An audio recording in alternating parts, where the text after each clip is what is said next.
Hello student, welcome to coherent English classes. मैं हूं आपका इंस्ट्रक्टर मोहम्मद ज़ियाउल्लाह कमर। आप देख रहे हैं हमारी YouTube channel coherent English classes. और आज इस वीडियो के अंदर हम लोग डिस्कस करने जा रहे हैं बिहार स्कूल एग्जामिनेशन बोर्ड के 12th की किताब रेनबो पार्ट 2 के chapter number 7 a child is born, जो कि जर्मन ग्रीर के द्वारा लिखी गई एक जो आर्टिकल है। इसके अंदर जो बताया गया है कि किस तरह से जो वेस्टर्न वर्ल्ड के में बच्चे को पाला पोसा जाता है, किस तरह से बड़ा किया जाता है, और किस तरह से जो ईस्टर्न जो वर्ल्ड होती है, मतलब जैसे इंडिया भारत जो होता है, ये जो एशियन सब कॉन्टिनेंट जो होता है सेंट्रल एशिया का, उसके अंदर किस तरह बच्चे को जो पाला पोसा जाता है। तो इसके बारे में ये एक आर्टिकल है जिसके अंदर जर्मन ग्रीड डिटेल से बताती है। तो उस में आज इस वीडियो के अंदर हम लोग जो है सबसे पहले क्या करेंगे कि जर्मन ग्रीड जो है, जो लेखिका है, उनके बारे में हम लोग पढ़ेंगे। क्योंकि बिहार स्कूल एग्जामिनेशन बोर्ड के 12th की किताब के 12th की जो एग्ज़ाम होती है, तो उसके अंदर आपको 5 मार्क्स का ऑब्जेक्टिव जो कि ऑथर इंट्रोडक्शन से आता है। तो आज हम इस वीडियो में ऑथर इंट्रोडक्शन करेंगे किसका, जर्मन ग्रीड का। जर्मन ग्रीड के बारे में जानने की कोशिश करेंगे। तो आइए स्टार्ट करते हैं। जर्मन ग्रीड 1939, यानी जर्मन ग्रीड जो है, ये लेखिका अभी तक जिंदी है। इनका जन्म जो है 1939 में हुआ था और अभी तक ये हयात से है, यानी कि जिंदी है। तो जर्मन ग्रीड, इनका जन्म 1939 में हुआ था, ठीक है। Born and educated in Australia, Australia में जन्मी और शिक्षित हुई। देखिए यहाँ पे ऑब्जेक्टिव आपको आ सकती है कि जर्मन ग्रीड इज एन, क्या है, इंग्लैंड, अमेरिका, ऑस्ट्रेलिया, या फिर जो इंडियन। तो ये जो जर्मन ग्रीड है वो एक ऑस्ट्रेलियन लेखिका है, मतलब ऑस्ट्रेलिया से बिलोंग करती है, ठीक है। समझ में आ गया, इसको याद रखिएगा।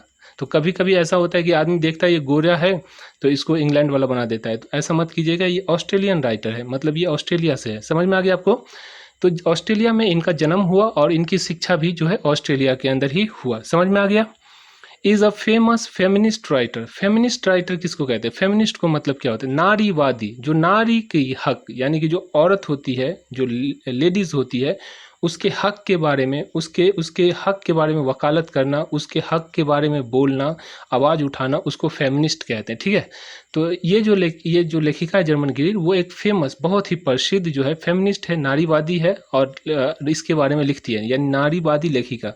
मतलब नारी के बारे में आवाज़ उठाती है, नारी के हक के बारे में लिखती है ये जर्मन ग्रीड। समझ में आ गया। इन हर वेल नोन वर्क, अपने प्रसिद्ध रचनाओं में, यानी इनकी जो प्रसिद्ध रचनाएं वो क्या क्या है? The female unique 1970, the female unique जो 1970 में लिखी गई इनकी किताब है, एक सबसे प्रसिद्ध।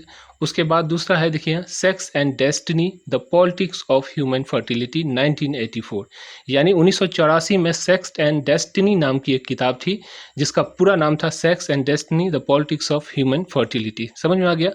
उसके बाद जो है द चेंज 1991, यानी 1991 में इन्होंने एक और किताब लिखी जिसका नाम था द चेंज, ठीक है। C explore the social and cultural aspect of life of women, यानी उन्होंने, यानी जो लेखिका है, उन्होंने महिलाओं के जीवन में के सामाजिक और सांस्कृतिक पहलू की पड़ताल की है। मतलब इन्होंने अपनी सारी किताब के अंदर महिलाओं के बारे में लिखा है, महिलाओं की हक के बारे में आवाज़ उठाया है। सी बिलीव दैट, वो मानती है, यानी कि जर्मन ग्रीड जो है वो मानती है, social cultural practice are design to suit male interest, यानी कि जो सामाजिक संस्कृति होती है, जो प्रथा हम लोग बनाते हैं समाज के अंदर, जो हमारी जो रस्म और रिवाज होती है, रीति होती है, वो पुरुष हित के अनुरूप बनाया गया है, यानी कि ये जो है पुरुष को लाभ पहुंचाने वाला होता है। आगे चलते हैं। एट द सेम टाइम, साथ ही साथ, दे फर्दर सब्जुगेट वीमेन, वे औरतों को अपने अधीन भी कर लेता है। यानी ये जो प्रथा, ये जो रीति रिवाज जो बना के रखा गया है समाज के अंदर, ये पुरुष प्रधान लोगों के लिए होता है, यानी ये पुरुष के लिए फायदा होता है, यानी उनकी सोच है। और ये क्या करता है, ये जो प्रथा होता है, ये औरत को अधीन कर देता है, मतलब कि औरत को कब्जे में करना, औरत को जो है एकदम घर की मुर्गी बना कर रखना, इसका काम करता है कौन? ये प्रथा जो होता है। द प्रेजेंट पीस, प्रस्तुत खंड अ child is born, a child is born, जिसे अब हम लोग पढ़ेंगे, वो जो है is an extract from the her book, यानी जो लेखिका की जो किताब है sex and destiny the politics of human fertility, उनमें से ली गई। तो ये ऑब्जेक्टिव भी हो सकता है कि a child is born is a piece, या इज एन एक्सट्रैक्ट फ्रॉम किसका?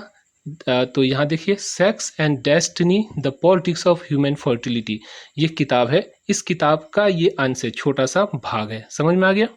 आगे चलते हैं। It's explore the cultural peculiarities of the east and the west regarding the child birth and parent children relationship.